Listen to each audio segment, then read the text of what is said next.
경비실 책상 위로 불빛이 깜빡이었습니다. 새벽 2시 순찰 시간이었어요. 일어서는데 허리가 뻐근했습니다.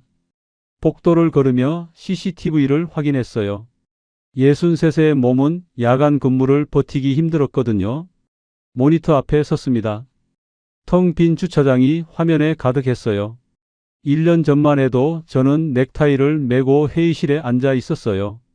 지금은 경비복을 입고 새벽을 지키고 있었습니다. 그때 휴대폰이 울렸습니다. 내용을 읽는 순간 손이 떨렸어요. 의자에 주저앉아 한참 동안 그 문자를 바라봤어요. 1년 전과는 너무 달라진 제 모습이었습니다. 저는 생각했습니다.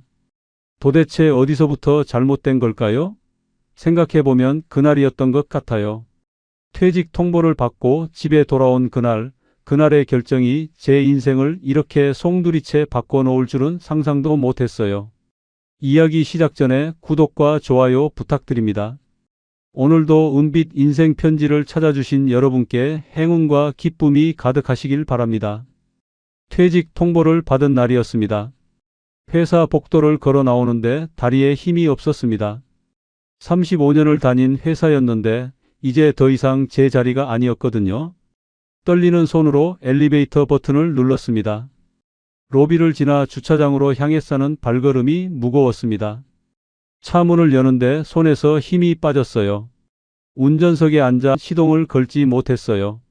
그냥 핸들을 붙잡고 앉아 있었습니다. 한참을 그렇게 있었어요. 머릿속이 하얘졌습니다. 35년이 한순간에 끝났어요.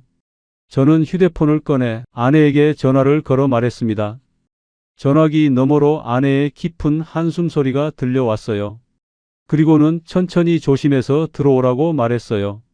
그때 옆차에서 누군가 내렸습니다. 후배 직원이었어요. 저를 보더니 고개를 살짝 숙이고 지나갔습니다. 예전 같으면 달려와 인사했을 텐데 말이죠. 그제야 실감이 났습니다. 이제 저는 아무것도 아니구나. 시동을 걸었습니다. 차가 천천히 움직이기 시작했어요. 집으로 가는 길이 낯설게 느껴졌습니다. 평일 낮에 이 길을 달려본 게 얼마만인지 모르겠더라고요. 신호등에 멈춰 섰습니다. 옆 차선을 보니 젊은 직장인들이 웃으며 대화하고 있었어요. 저도 저랬었는데 싶었습니다. 집 앞에 도착해 현관문을 여는 손이 떨렸습니다. 아내가 부엌에서 저녁을 준비하고 있었어요. 식사를 마치고 다시 소파에 앉았습니다. 텔레비전에서 뉴스가 나오고 있었습니다. 경제 뉴스였어요. 앵커가 말했습니다. 전국 부동산 시장이 상승세를 이어가고 있습니다. 화면에 그래프가 나왔어요. 빨간 선이 가파르게 올라가고 있었습니다. 서울 강남 아파트가 1년 만에 평균 2억 상승. 경기도 신도시 지역도 1억 이상 올랐다는 분석이 나왔어요. 전문가가 나와 말했습니다. 저금리 기조와 유동성 증가로 부동산 시장이 활황을 보이고 있습니다. 특히 교통 호재가 있는 지역의 상승세가 두드러집니다. 화면이 바뀌었습니다. 속초 고속철도 2027년 개통 확정이라는 자막이 떴어요. 리포터가 속초역 애정부지 앞에 서 있었습니다. 환하게 웃으며 말했어요. 서울에서 속초까지 1시간 30분이면 도착합니다. 기존 2시간 30분에서 1시간이 단축되는 획기적인 변화입니다. 화면 속에는 족감도가 나왔어요. 기차역 주변으로 고층 건물들이 들어선 모습이었습니다. 리포터가 계속 말했습니다. 속초는 이미 변화하고 있습니다. 최근 1년간 아파트 평균 거래가가 40% 이상 상승했고요. 특히 청호동과 조양동 일대 신규 분양 단지는 청약 경쟁률이 평균 150대 1을 기록했습니다. 화면에 속초 해변이 나왔어요. 사람들이 바다를 배경으로 걷고 있었습니다. 카페와 식당이 즐비했어요. 리포터가 말했습니다. 주말이면 서울에서 내려온 관광객으로 발 디딜 틈이 없습니다. 숙박업소 예약률은 석 달 전부터 마감될 정도입니다. 화면이 다시 바뀌었어요. 부동산 중개업소가 나왔습니다. 사장이 인터뷰하고 있었어요. 문의 전화가 하루에 수십 통씩 옵니다. 대부분 서울, 경기 지역에서요. 고속철도 개통 전에 들어오려는 분들이 많습니다. 지금이 마지막 기회라고 생각하시는 거죠. 스튜디오로 화면이 돌아왔습니다. 앵커가 말했어요. 속초 일대 신규 분양 5,000세대 예정. 전문가들은 고속철도 개통과 맞물려 강원, 동해안 지역이 새로운 부동산 블루오션으로 떠오를 것으로 전망하고 있습니다. 저는 멍하니 그 화면을 바라봤습니다.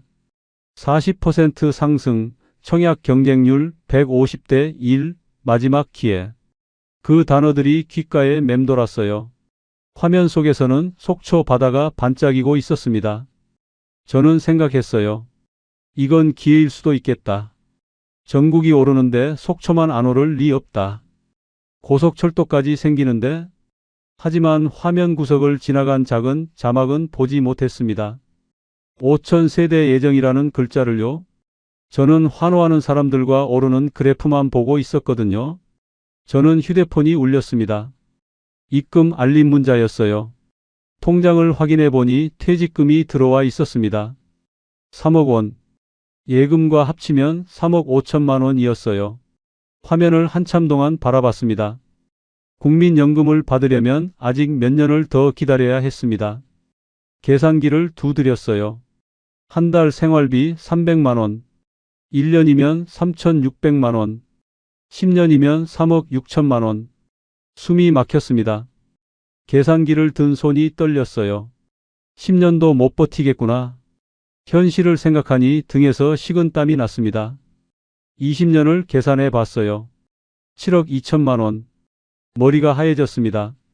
우리가 지금 가진 돈으로는 20년도 못 버틴다는 뜻이었어요. 텔레비전을 다시 봤습니다. 광고가 나오고 있었어요. 속초 신규 분양 광고였습니다. 프리미엄 오션뷰 한정 분양 놓치면 후회합니다. 저는 그 광고를 멍하니 바라봤어요. 그날 밤 잠을 이루지 못했어요. 천장을 바라보며 뒤척였습니다. 시계를 봤어요. 밤 11시였습니다. 눈을 감아도 숫자가 머릿속을 맴돌았습니다. 3억 5천, 생활비 300만 원, 10년. 그리고 뉴스에서 본 문장들이 계속 떠올랐어요. 40% 상승, 150대 1, 마지막 기회. 다시 시계를 봤습니다. 새벽 1시였어요. 옆에서 아내가 잠든 숨소리가 들렸습니다. 저는 조심스럽게 이불을 걷어내고 일어나 발소리를 죽여 거실로 나왔어요. 컴퓨터를 켜고 속초 부동산을 검색했습니다. 수많은 분양 광고가 떴어요. 프리미엄 오션뷰, 고속철도역 도보 10분, 한정 특별 분양. 하나하나 클릭했습니다. 가격표를 봤어요. 6억, 7억, 8억. 손에 땀이 났습니다. 마우스를 쥔 손이 떨렸어요. 부동산 카페에 들어갔습니다. 성공 후기들이 가득했어요. 속초 청호동 1년 만에 1억 2천 벌었습니다. 백기동 프리미엄 8천 받고 팔았어요. 고속철도 개통 전에 들어가세요. 댓글을 읽기 시작했습니다. 지금 안 사면 평생 후회합니다. 다음 댓글을 봤어요. 저도 작년에 샀는데 벌써 1억 올랐어요. 심장이 뛰기 시작했습니다. 또 다른 댓글이 보였어요. 속초는 절대 떨어질 수가 없습니다. 마지막 문장이 제 귓가에 박혔습니다. 절대 떨어질 수가 없다. 마우스를 움직여 다음 사이트를 열었습니다. 실거래가가 나왔어요. 1년 전과 비교했습니다. 모든 아파트들이 올라 있었어요. 5천만 원, 8천만 원, 1억. 숨이 가빠졌습니다. 분양 일정표를 옆에 상담 예약 버튼이 있었습니다. 클릭하려다 멈췄습니다. 손이 떨렸거든요. 다시 통장을 확인했습니다. 3억 5천만 원. 이 돈을 가지고만 있으면 10년밖에 못 버티지만 불리면 20년, 30년을 버틸 수 있다. 머릿속으로 계산했어요.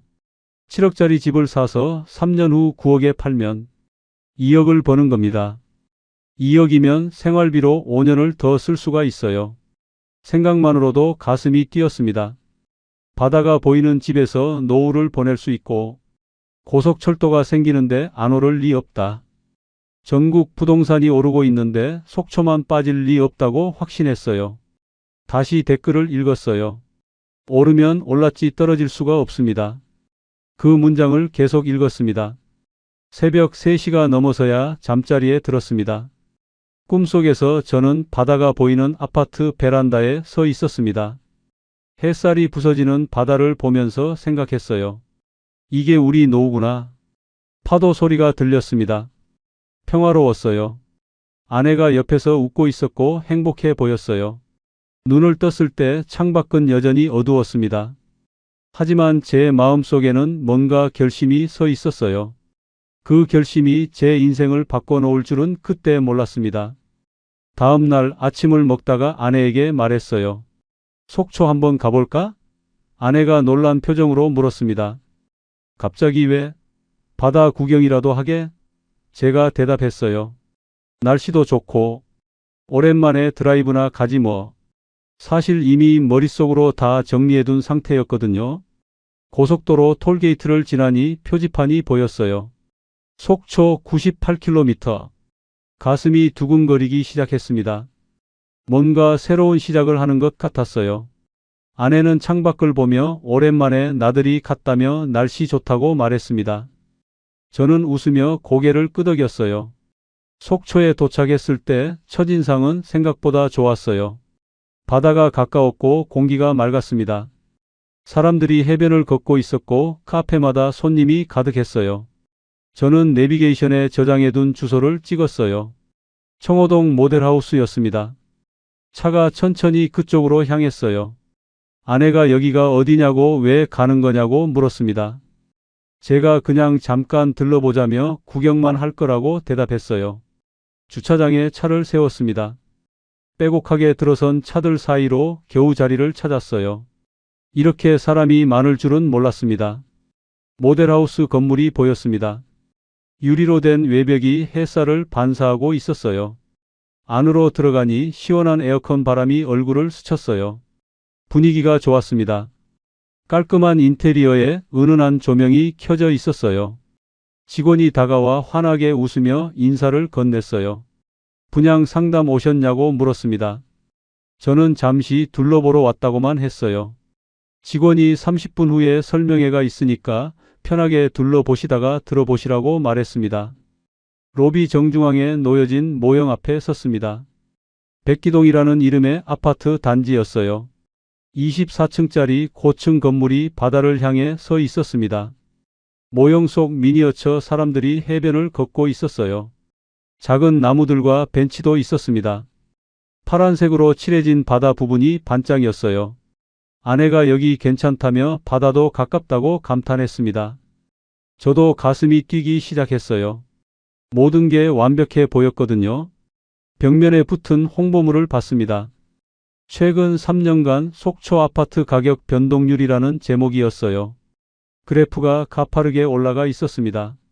설명회장 안에는 의자가 거의 다 차 있었어요.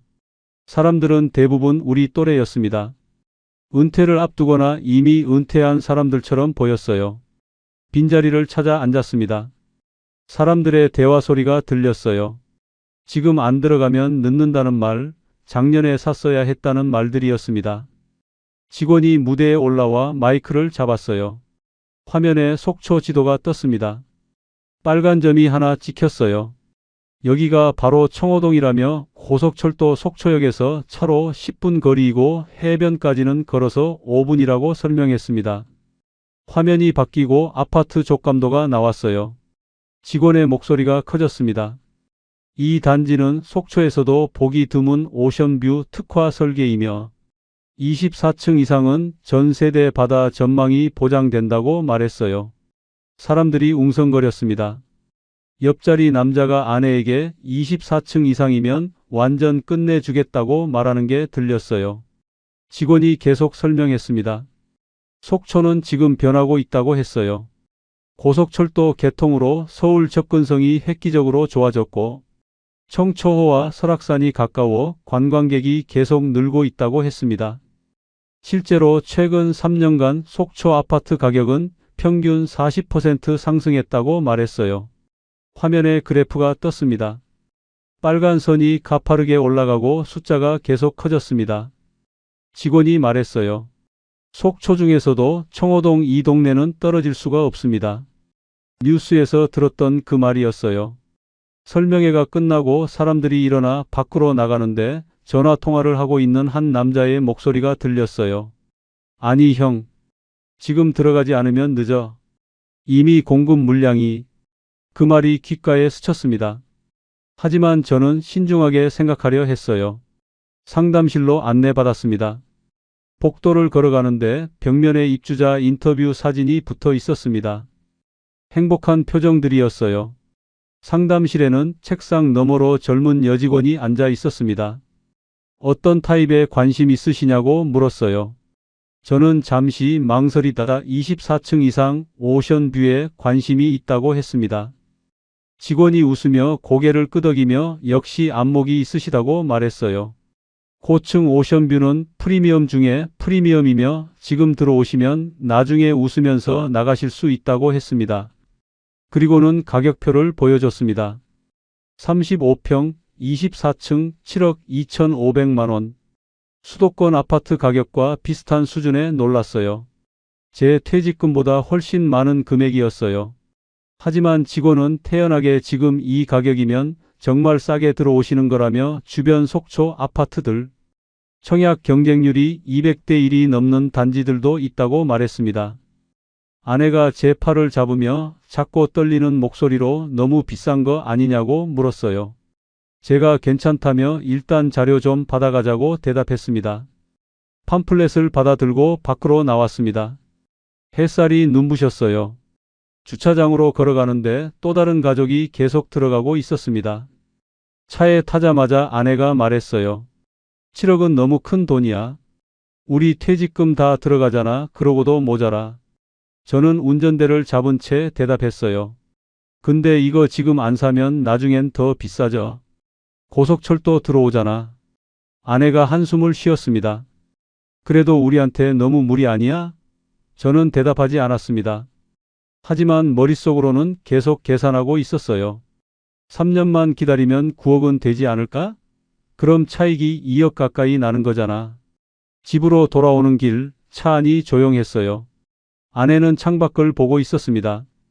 저는 머릿속으로는 계속 생각하고 있었습니다. 떨어질 수가 없다는 말이 계속 맴돌았어요. 고속도로 휴게소에서 화장실을 다녀오는데 게시판에 붙은 부동산 전단지가 눈에 들어왔어요.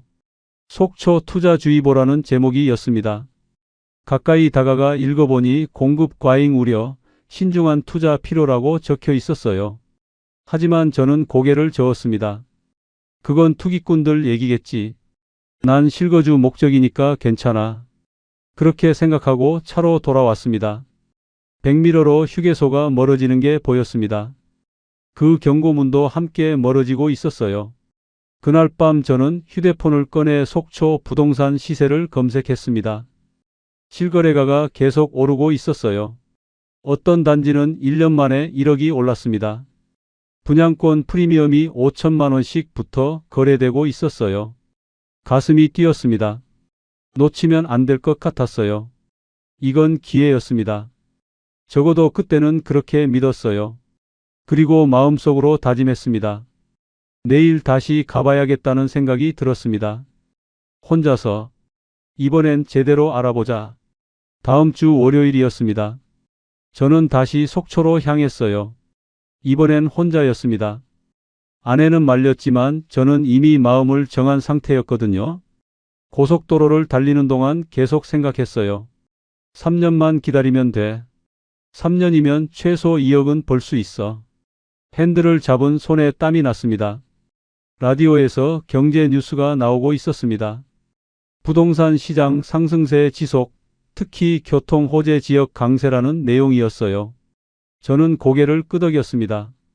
역시 맞는 선택이야. 모델하우스 주차장에 차를 세우고 심호흡을 했습니다. 떨리는 마음을 가라앉히려고 했어요. 차에서 내려 건물 입구로 걸어가는 발걸음이 무거웠습니다. 상담실로 들어가니 지난번 상담했던 직원이 반갑게 맞아줬어요. 잘 오셨다며 결정하셨냐고 물었습니다. 저는 고개를 끄덕이며 24층 35평으로 하겠다고 말했어요. 직원이 환하게 웃으며 정말 잘 선택하셨다고 했습니다. 서류를 꺼냈어요. 한 장 한 장 넘기는 소리가 들렸어요. 직원이 설명하기 시작했습니다. 계약금은 10%로 7,250만 원이고 중도금은 분할 납부 가능하며 잔금은 입주 시 내시면 된다고 했어요. 저는 고개만 끄덕였습니다. 사실 제대로 듣지 못하고 있었어요. 머릿속으로 대출 계산을 하고 있었거든요. 퇴직금 3억에 예금 5천. 부족한 돈은 아파트 담보대출 4억 2천 모두 합치면 딱 맞았습니다. 긴장됐습니다. 직원이 펜을 내밀었어요. 여기 사인하시면 된다고 했습니다. 도장을 찍었습니다. 빨간 인주가 계약서에 선명하게 박혔어요. 제 이름 옆에 찍힌 도장을 바라봤습니다. 계약서에 사인하는데 걸린 시간은 3분이었습니다. 하지만 그 3분이 제 인생을 바꿔놓을 줄은 몰랐어요. 직원이 축하한다며 정말 좋은 선택을 하셨다고 말하며 악수를 청했어요. 직원이 3년 후에 이 결정을 정말 잘했다고 생각하실 거라고 말했습니다. 저는 계약서를 받아 들고 나왔습니다. 밖은 햇살이 눈부셨어요. 바다 쪽으로 걸어갔습니다. 파도 소리가 들렸어요. 저는 해변에 서서 바다를 바라봤습니다. 저 바다가 보이는 24층에 우리 집이 있다고 생각하니 기분이 이상했습니다. 휴대폰을 꺼내 아내에게 전화를 걸었어요. 아내가 어디냐고 물었습니다. 속초에 와서 계약했다고 말했어요. 전화기 너머로 침묵이 흘렀습니다. 길고 무거운 침묵이었어요. 파도 소리만 들렸습니다. 아내가 정말 계약한 거냐고 물었습니다. 목소리가 떨렸어요. 제가 그렇다고 말하자 아내가 한숨을 쉬며 이거 감당할 수 있겠냐고 물었습니다. 저는 자신 있게 괜찮다고 3년만 기다리면 우리 최소 2억은 벌 거라고 말했어요. 하지만 전화를 끊고 가슴 한구석이 무거웠어요. 집으로 돌아오는 길 차 안에서 라디오를 틀었습니다. 경제 뉴스가 나왔어요. 한국은행이 금리를 올렸다는 소식이었습니다. 부동산 시장이 과열되어 있다는 분석도 나왔어요. 대출이자 부담이 커질 것으로 예상된다는 말도 들렸습니다. 저는 라디오를 껐습니다. 듣고 싶지 않았거든요. 집에 도착했습니다. 문을 여니 아내가 소파에 앉아 있었어요. 제 얼굴을 보더니 아무 말도 하지 않았습니다. 표정이 굳어 있었어요. 저는 계약서를 꺼내 테이블 위에 놓았습니다. 아내가 계약서를 집어들고 한참을 들여다보더니 말했어요. 이제 우리 퇴직금이고 다 들어간 거네. 진짜 괜찮은 거 맞아? 걱정하지 마. 3년만 기다리면 돼. 내가 다 책임질게. 아내는 더 이상 말하지 않았습니다. 하지만 표정이 어두워졌어요. 한숨을 쉬며 자리에서 일어났습니다. 그날 이후 제 인생의 속도는 느려지기 시작했습니다. 하지만 빚의 속도는 빨라졌어요. 중도금 납부 일정이 시작됐고 매달 통장에서 돈이 빠져나갔습니다. 대출 이자도 만만치 않았어요. 한 달에 70만 원씩 나갔습니다. 계좌 이체 문자가 왔어요. 통장을 확인할 때마다 잔고가 줄어들었습니다. 저는 매일 부동산 앱을 켰습니다. 속초 시세를 확인하는 게 일과가 됐어요. 아침에 일어나자마자 확인했습니다. 점심시간에도 봤어요. 저녁에도 확인했습니다. 처음엔 올랐습니다. 조금씩이지만 분명히 올랐어요. 7억 5천, 7억 8천. 오르는 금액을 보면 가슴이 뛰었습니다. 역시 내 선택이 맞았어. 오랜만에 나간 동창회에서 친구가 요즘 기분 좋아 보인다고 말했습니다.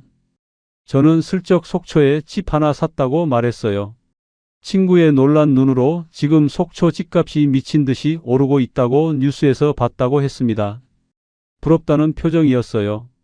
저는 어깨가 으쓱했습니다. 그렇다며 시기에 맞춰 잘 샀다고 대답했어요. 친구들이 역시 안목이 있다며 자기도 살 걸 그랬다고 말했습니다.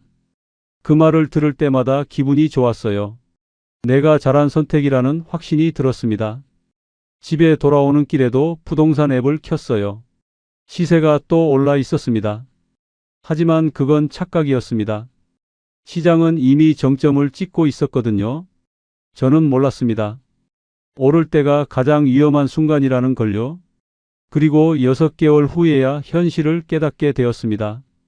떨어질 때는 정말 아무도 말해주지 않는다는 걸요. 어느 날 부동산 카페에 들어갔습니다.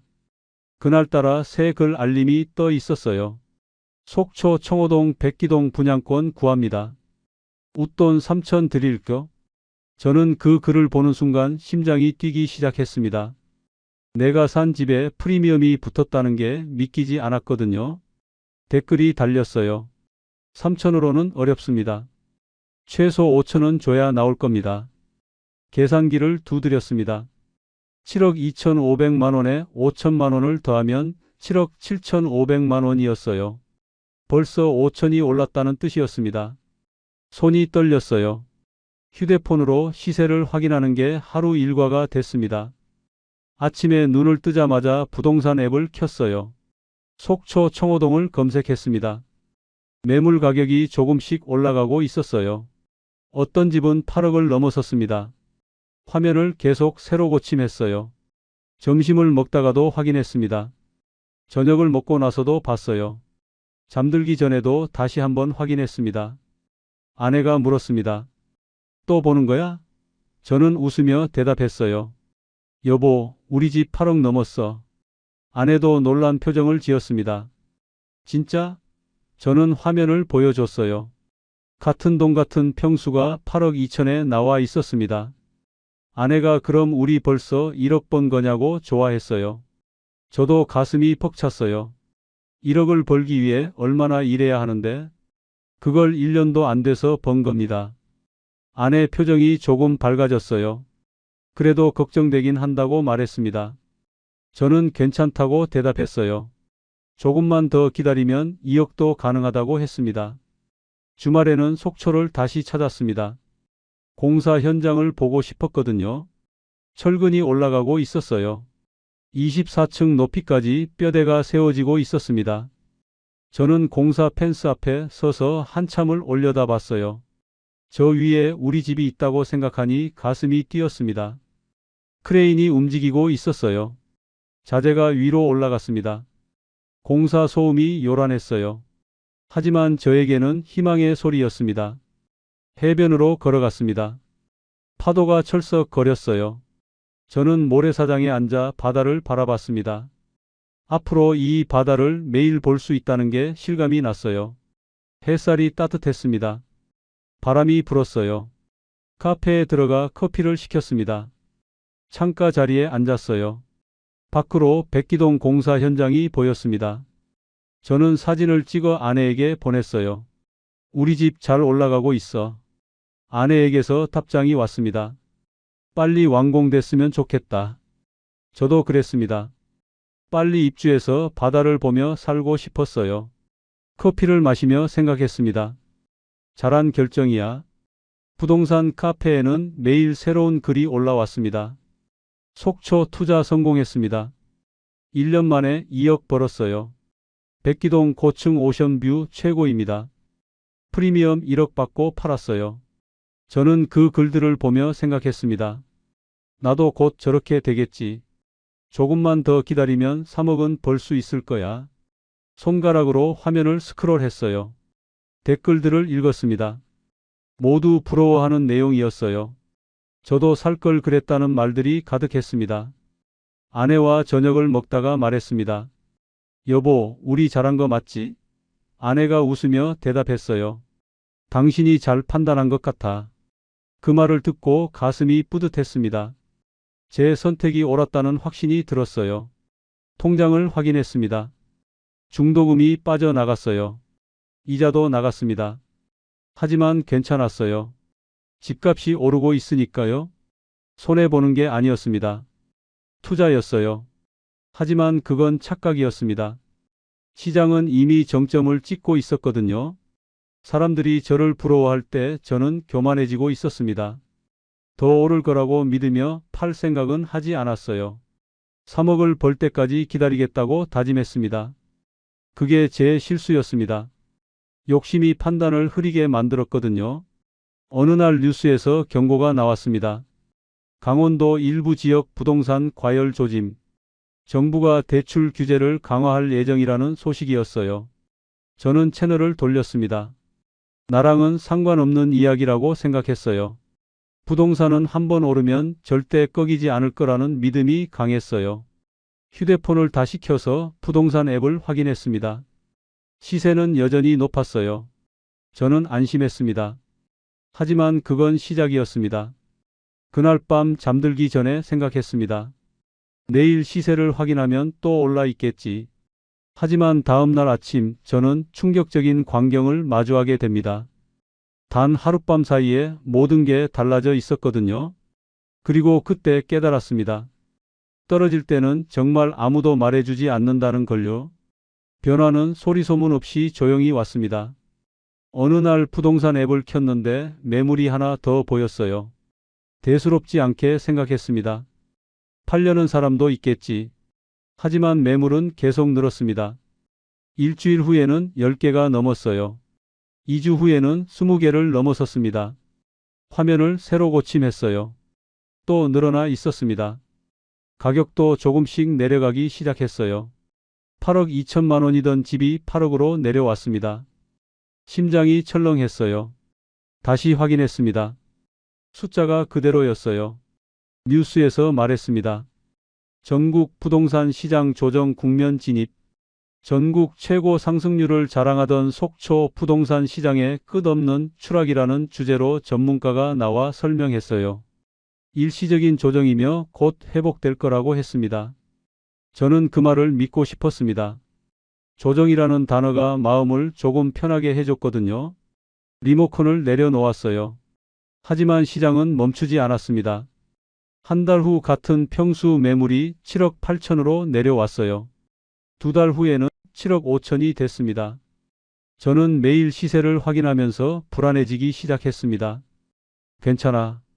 조금만 기다리면 다시 오를 거야. 하지만 오르지 않았습니다. 오히려 계속 떨어졌어요. 통장에서는 매달 돈이 빠져나갔습니다. 대출 이자 70만 원. 중도금 납부도 계속됐어요. 한 달에 150만 원씩 나갔습니다. 계좌 이체 문자가 왔어요. 잔액을 확인했습니다. 아내가 물었습니다. 여보, 이거 언제까지 내야 해? 제가 입주할 때까지라고 대답하자 아내의 얼굴이 어두워졌습니다. 우리 예금도 다 떨어져 가는데? 저도 알고 있었습니다. 통장 잔고가 빠르게 줄어들고 있다는 걸요. 손으로 이마를 짚었어요. 6개월이 지났습니다. 매물 가격은 7억까지 떨어졌어요. 제가 산 가격보다 2,500만 원 낮았습니다. 숨이 막혔어요. 부동산 카페 분위기도 달라졌습니다. 예전엔 성공담이 올라왔는데 이제는 불안한 글들이 보였어요. 속초 언제 오르나요? 이거 계속 떨어지는 거 아니에요? 손절해야 할까요? 댓글도 차가워졌습니다. 글쎄요. 당분간 어려울 것 같은데요. 저는 그 글들을 보다가 앱을 껐습니다. 보고 싶지 않았거든요. 휴대폰을 던졌어요. 1년이 지났습니다. 입주가 6개월 앞으로 다가왔어요. 잔금을 준비해야 했습니다. 하지만 시세는 6억 5천까지 떨어져 있었어요. 7천만 원이 날아간 겁니다. 손으로 머리를 감싸 쥐었어요. 아내와 마주 앉았습니다. 거실 테이블에 통장을 펼쳐놨어요. 잔고가 얼마 남지 않았습니다. 아내가 잔금은 어떻게 마련하냐고 물었습니다. 저는 대답하지 못했어요. 머리가 하얘졌거든요. 결국 추가 대출을 받아야 했습니다. 은행에 갔어요. 직원을 만났습니다. 서류를 보더니 말했어요. 현재 속초 지역은 담보 인정 비율이 낮아져서 대출이 어렵다고 했습니다. 시세가 떨어져서 담보 가치가 부족하다는 거였어요. 저는 간신히 신용대출로 부족한 1억을 더 빌렸습니다. 이자율은 더 높았어요. 계약서에 사인했어요. 한 달 이자가 40만 원 더 늘었습니다. 이제 매달 110만 원씩 이자를 내야 했어요. 입주일이 다가왔습니다. 현장에 가봤어요. 건물은 완공돼 있었습니다. 24층 우리 집 비밀번호를 받았어요. 엘리베이터를 타고 올라갔습니다. 문을 열고 들어갔어요. 거실 창문으로 바다가 보였습니다. 햇살이 부서지는 파도가 아름다웠어요. 바다가 한눈에 들어왔습니다. 꿈꿔왔던 풍경이었어요. 하지만 기쁘지 않았습니다. 가슴이 답답했거든요. 이 집 때문에 우리가 빚더미에 앉았다는 생각만 들었어요. 창문에 손을 댔습니다. 차가웠어요. 아내가 베란다에 서서 바다를 바라봤습니다. 한참을 말없이 서 있더니 돌아서며 말했어요. 여보, 우리 이거 팔자. 저는 창밖을 다시 봤습니다. 파도가 밀려왔다 물러갔어요. 이 풍경을 보며 살겠다고 7억을 걸었는데, 하지만 현실은 달랐습니다. 저는 고개를 끄덕였어요. 저도 같은 생각이었거든요. 더 이상 버틸 수 없었습니다. 하지만 문제가 있었어요. 과연 이 집이 팔릴까요? 빈 거실을 돌아봤습니다. 그리고 며칠 후 저는 깨닫게 됩니다. 집을 가진 사람이 아니라 집에 잡힌 사람이 됐다는 걸요. 부동산에 매물을 내놨습니다. 중개업소 중개인을 만났어요. 희망 가격이 어떻게 되냐고 물었습니다. 저는 잠시 망설이다가 6억 5천이라고 말했어요. 중개사가 고개를 저었습니다.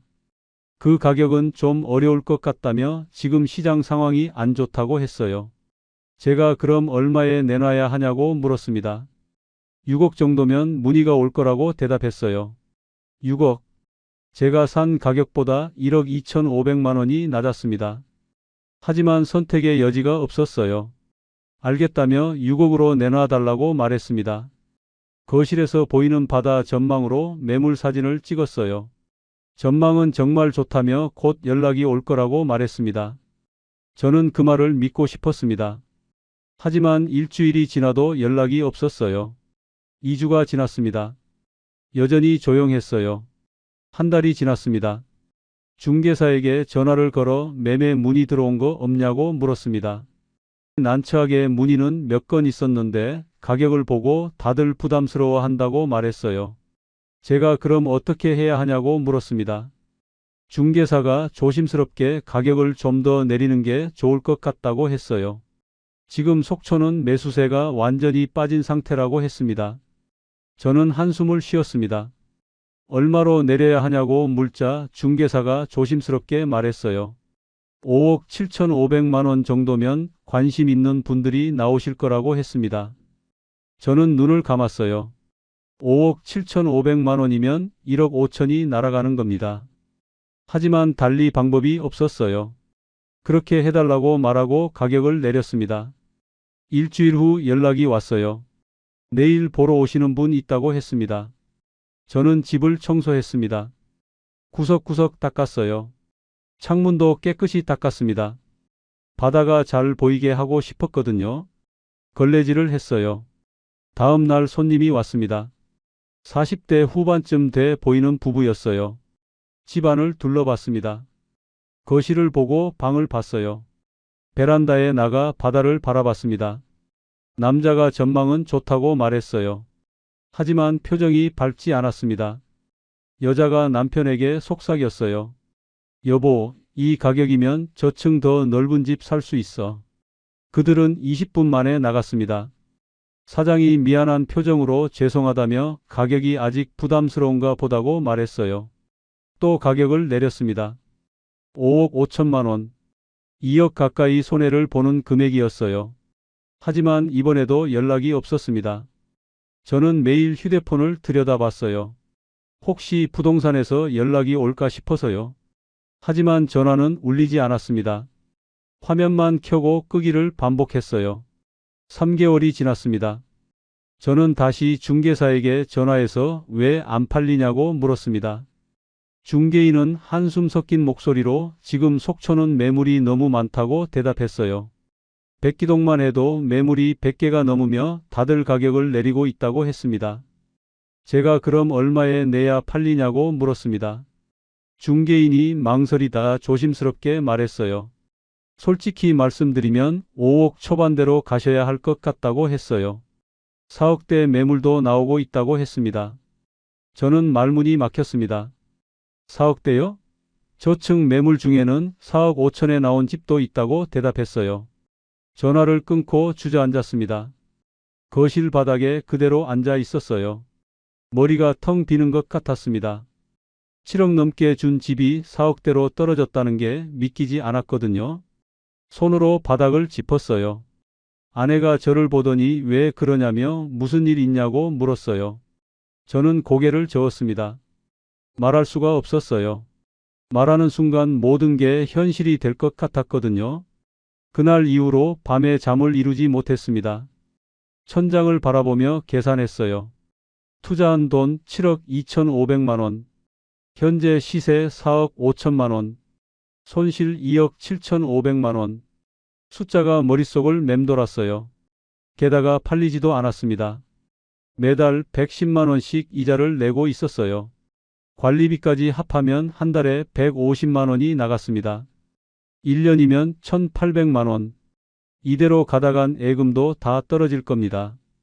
저는 깨달았습니다. 제가 집주인이 아니라는 걸요. 이 집은 자산이 아니라 족쇄였습니다.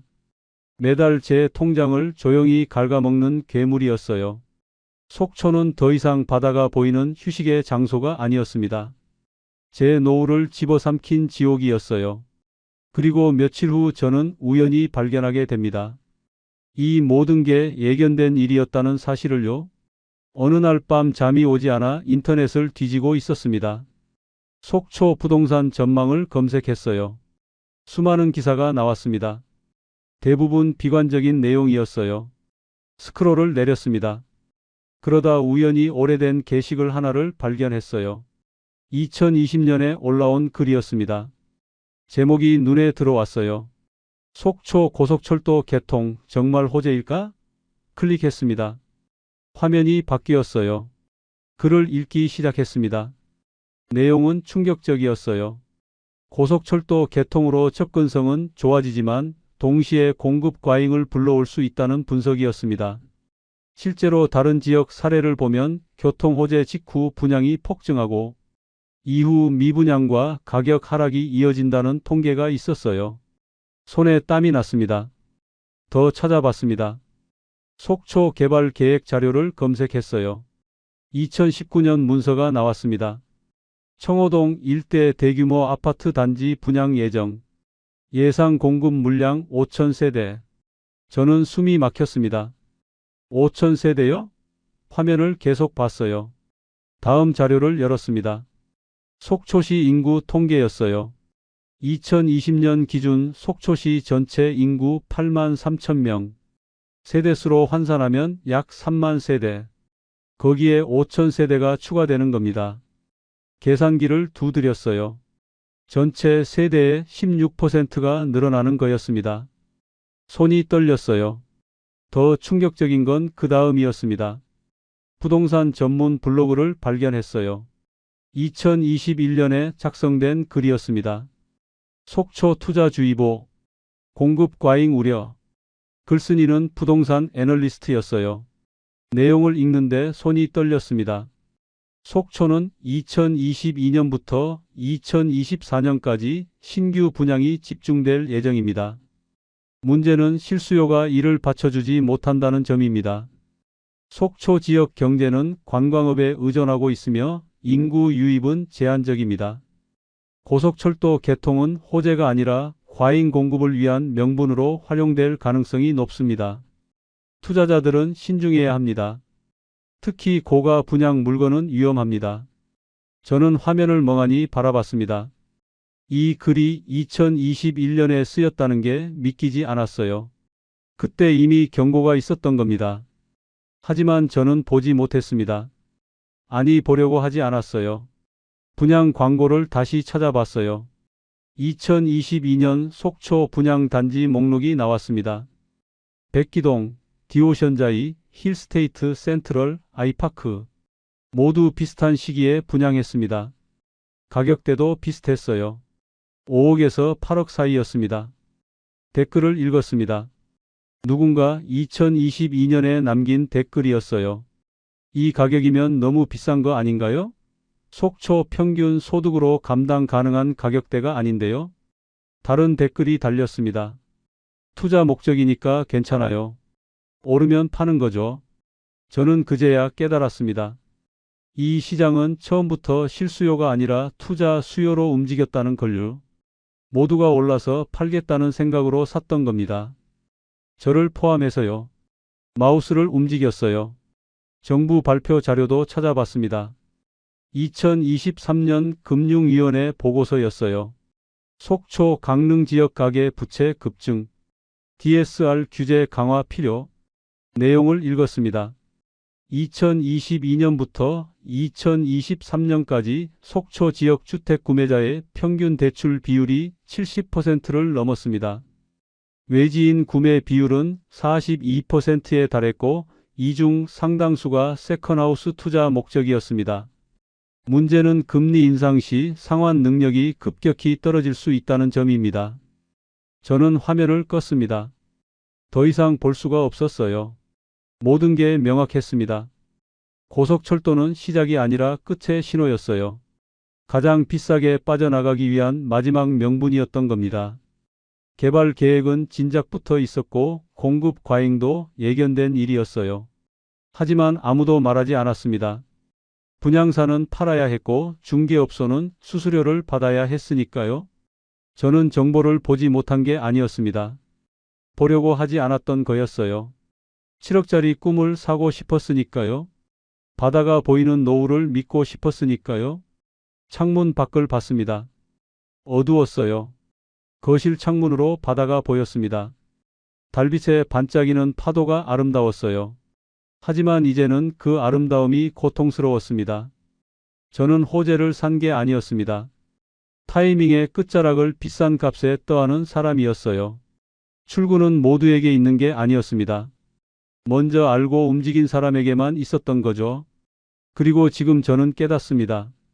이 집과 함께 제 인생도 묶여버렸다는 걸요. 지금도 저는 아직 그 집을 가지고 있습니다. 2년이 흘렀어요. 시세는 더 떨어졌습니다. 최근 실거래가를 확인했어요. 같은 동 같은 평수가 3억 8천에 거래됐습니다. 제가 준 돈의 절반이 조금 넘는 금액이었어요. 3억 4,500만 원이 증발했습니다. 하지만 더 큰 문제는 팔리지 않는다는 겁니다. 매물을 4억 5천으로 내렸어요. 6개월째 연락이 없습니다. 전세라도 놓으려고 했어요. 하지만 그것도 쉽지 않았습니다. 주변 아파트 공급 과다로 전세 매물도 함께 넘쳐났거든요. 4억에 내놨는데 3개월째 연락이 없었어요. 결국 3억 5천으로 낮췄습니다. 그래도 들어오는 사람이 없었어요. 빈집으로 두면서 매달 관리비만 나가고 있었습니다. 부동산에 전화를 걸었어요. 문의라도 있나요? 중개사가 난처하게 대답했습니다. 요즘 속초 부동산은 아예 보러 오는 사람이 없어요. 다들 관망하고 있거든요. 제가 물었습니다. 그럼 언제쯤 팔릴까요? 중개사가 한숨을 쉬었어요. 솔직히 모르겠습니다. 시장이 살아나야 하는데 그게 언제가 될지. 전화를 끊고 통장을 펼쳤습니다. 매달 이자 110만 원, 관리비 35만 원, 재산세와 종합부동산세까지 합치면 연간 2천만 원이 넘게 나갔습니다. 퇴직금은 이미 바닥났어요.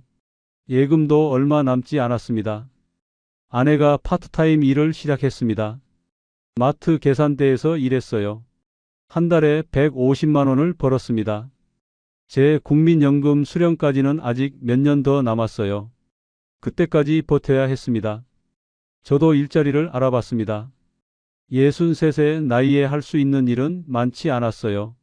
경비 일을 구했습니다. 야간 경비였어요. 한 달에 180만 원이었습니다.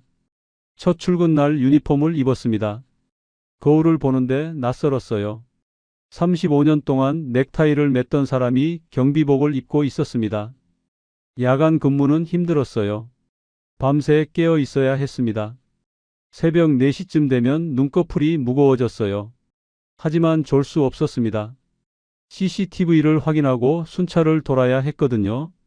퇴근하면 아침이었습니다. 집에 와서 씻고 잠깐 눈을 붙였어요. 오후에 일어나면 몸이 무거웠습니다. 관절이 아팠지만 참아야 했습니다. 저녁이 되면 다시 출근해야 했으니까요. 주말에 속초 집에 갔습니다. 먼지가 쌓여 청소를 했어요. 거실 창문을 닦는데 바다가 보였어요. 햇살에 반짝이는 파도는 여전히 아름다웠습니다. 하지만 이제는 그 풍경이 저를 비웃는 것 같았어요. 베란다에 나가 난간을 잡았습니다. 24층 높이에서 내려다보는 속초 시내가 한눈에 들어왔어요. 저 아래 어딘가에서 누군가는 행복하게 살고 있겠죠. 하지만 저는 아니었습니다. 이 높은 곳에 올라왔지만 내려갈 방법이 없었어요. 가끔은 이 집을 보는 게 고통스러워요. 서울로 돌아오는 길에 고속도로를 달리며 생각했어요. 그때로 돌아갈 수 있다면 절대 이 집을 사지 않았을 겁니다. 퇴직금을 지키고 조용히 살았을 거예요. 하지만 시간은 되돌릴 수 없었습니다. 며칠 후 마트에서 동창 친구를 우연히 만나 인사를 건넸습니다. 오랜만이네. 어떻게 지내? 저는 웃으며 대답했습니다. 뭐 그럭저럭. 친구가 물었어요. 속초 집은 어때? 여전히 많이 올랐어? 저는 잠시 망설였습니다. 그리고 거짓말을 했어요. 응, 괜찮아. 많이 올랐어. 제 말에 친구가 부러운 표정을 지었습니다. 역시 안목이 좋아. 나도 그때 살 걸 그랬어. 헤어지고 나서 발걸음이 무거웠습니다. 거짓말을 한 제 자신이 초라했어요. 하지만 진실을 말할 용기가 없었습니다. 실패를 인정하고 싶지 않았거든요. 밤 근무를 하다 쉬는 시간에 휴대폰을 켰습니다. 부동산 앱을 열었어요. 습관처럼 속초 시세를 확인했습니다. 새로운 매물이 올라와 있었어요. 백기동 18층 35평 3억 8천만 원. 제 집보다 6층 아래였습니다. 가격은 3억 4천5백만 원이나 싸게 나왔어요.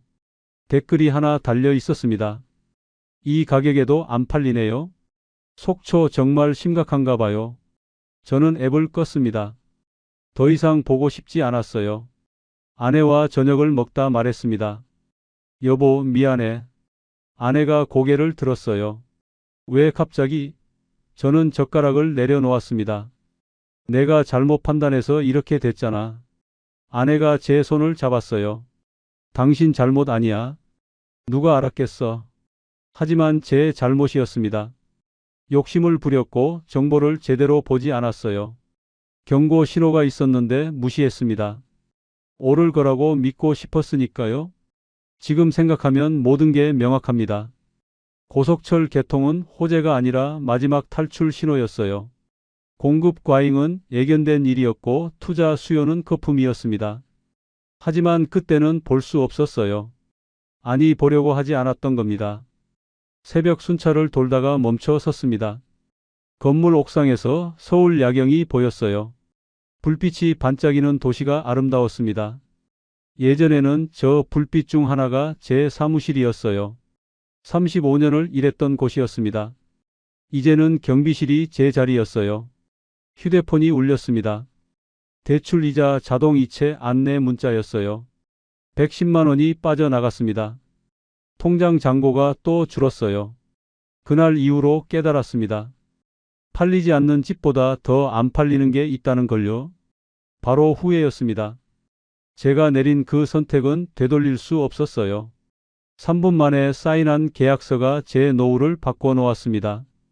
바다가 보이는 24층 집은 꿈이 아니라 악몽이 됐어요. 매달 빠져나가는 돈을 보며 저는 생각합니다. 지금도 가끔 생각합니다. 그때 제가 찾았던 건 집이 아니었다는 걸요. 안정이었습니다. 하지만 안정은 오르는 숫자가 아니라 떨어지지 않는 마음에 있었던 거죠. 출구는 모두에게 있는 게 아니었습니다. 먼저 알고 움직인 사람에게만 있었어요. 그리고 저는 너무 늦게 들어간 사람이었습니다. 노후 대신 이자를 계획하며 살고 있어요. 이익은커녕 손절도 못한 채 그 집을 붙잡고 있습니다. 팔고 싶어서가 아니라 어쩔 수 없어서요. 지금도 그 집은 속초에 있습니다. 24층 베란다에서 바다가 보이는 그곳에요. 하지만 그 풍경을 즐길 사람은 아무도 없습니다. 저는 서울에서 야간 경비를 서고 아내는 마트에서 일하고 있으니까요. 우리가 꿈꿨던 노후는 그렇게 사라졌습니다. 혹시 이 이야기를 듣고 계신 분이 있다면 한 가지만 기억해 주세요. 고속철도가 생긴다고 주변에서 개발한다고 무조건 오르는 게 아니에요. 저는 고속철도가 들어오고 바다가 보인다는 이유로 인생을 걸었습니다. 하지만 정작 그 바다를 즐길 여유는 사라졌어요. 지금 경비실 창문으로 보이는 건 주차장뿐입니다. 새벽 3시 순찰을 돌며 생각합니다. 투자는 기회가 아니라 선택이었어요. 저는 잘못된 선택을 했습니다. 출구가 있다고 믿었지만 사실 출구는 없었습니다. 적어도 저에게는요. 오늘도 속초 그 아파트는 텅 비어 있습니다. 24층 높이에서 바다를 바라보고 있겠죠. 하지만 그 안에 사람은 없습니다. 꿈도 없고요. 남은 건 빚과 후회뿐입니다.